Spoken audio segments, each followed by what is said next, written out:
Assalamualaikum warahmatullahi wabarakatuh dan salam sejahtera bagi kita semua. Om Swastiastu, Namo Buddhaya, salam kebajikan, salam rahayu. Sebelumnya perkenalkan, nama saya Yayan Purnawan. Saya mahasiswa asal Universitas Negeri Sulawesi Barat, Fakultas Ilmu Sosial dan Ilmu Politik, Prodi Ilmu Hukum. Pada kesempatan ini kita patut bersyukur kepada Tuhan Yang Maha Kuasa oleh karena tuntunan kasih dan penyertaannya yang terus kita rasakan di dalam sepanjang kehidupan kita. Kita masih terus diberikan kekuatan dan kesehatan di dalam menjalani setiap aktivitas dan kegiatan kita masing-masing. Pada kesempatan ini, senang sekali rasanya saya bisa membuat video ini untuk berbagi ke teman-teman, membahas mengenai salah satu unsur atau delik khusus yang terdapat di dalam delik-delik di luar KUHP. Dalam hal ini hak merek. Nah, hak merek kemudian inilah yang akan kita bahas ke depan. Mulai dari pengertian hak merek, kemudian hak merek itu termasuk di dalam delik apa, kemudian pengadilan di dalam hak merek.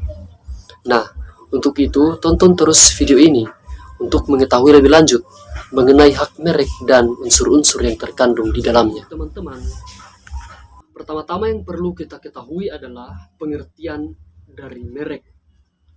Nah, merek adalah tanda yang dapat ditampilkan secara grafis berupa gambar, logo, nama, kata, huruf, angka, susunan warna dalam bentuk 2 dimensi atau 3 dimensi seperti suara, hologram, atau kombinasi dari 2 atau lebih unsur untuk membedakan barang atau jasa yang diproduksi oleh orang atau badan hukum dalam kegiatan perdagangan barang atau jasa.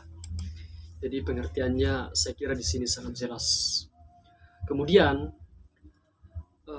merek dalam hukum itu terbagi menjadi 2 bagian, yaitu merek dagang dan merek jasa.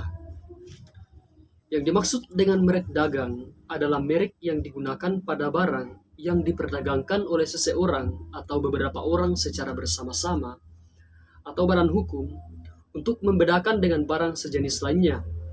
Sedangkan merek jasa adalah merek yang digunakan pada jasa yang diperdagangkan oleh seseorang atau beberapa orang secara bersama-sama atau badan hukum untuk membedakan dengan barang sejenis lainnya.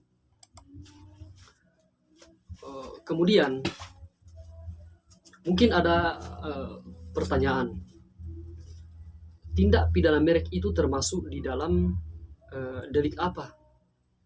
Jadi teman-teman, tindak pidana merek itu adalah delik aduan. Sangat jelas diatur dalam pasal 100, 101 dan 102 Undang-Undang Nomor 20 Tahun 2016 tentang merek dan indikasi geografis. Dan dalam pasal 103 dari undang-undang tersebut sangat jelas dinyatakan bahwa tindak pidana merek adalah delik aduan sebagaimana dimaksud dalam pasal 100 sampai 102 tersebut. Yang berikut adalah mengenai perbedaan pengaduan dalam delik aduan dan pelaporan dalam delik biasa. Karena seringkali disamakan antara pengaduan dan pelaporan, padahal sebenarnya itu 2 hal yang berbeda.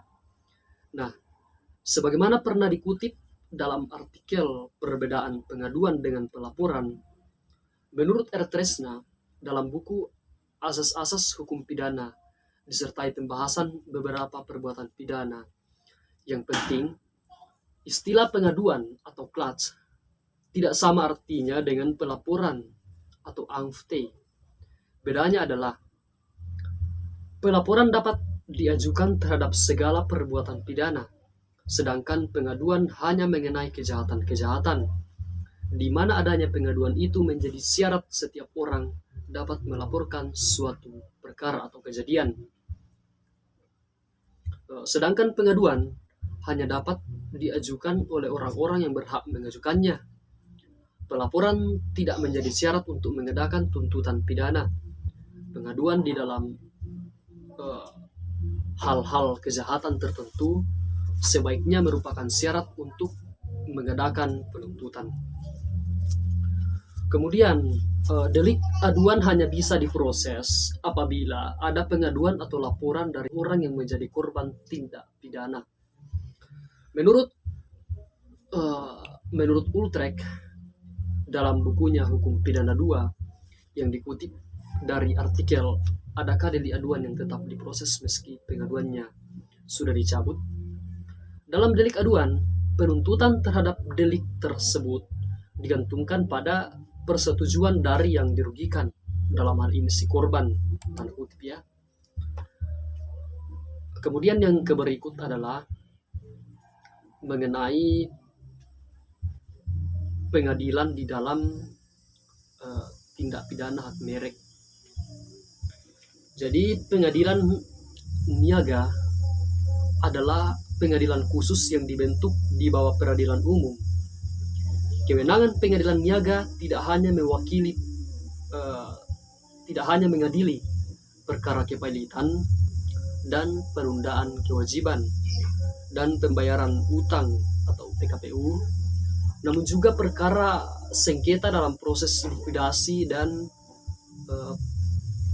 pembatalan perbuatan hukum bank yang dilakukan lembaga penjamin simpanan atau LPS, dan perkara di bidang hak kekayaan intelektual. Nah, kemudian yang terakhir adalah berdasarkan Undang-Undang Merek, gugatan di pengadilan niaga terkait dengan merek dapat diklarifikasikan atas beberapa bagian. Yang pertama, gugatan penghapusan merek. Kemudian yang kedua, gugatan pembatalan merek. Kemudian yang ketiga, gugatan pelanggaran merek. Kemudian yang keempat, gugatan atas penolakan merek. Jadi teman-teman, begitulah sedikit penjelasan singkat dari saya mengenai hak merek. Adapun jika ada kekurangan atau kesalahan-kesalahan,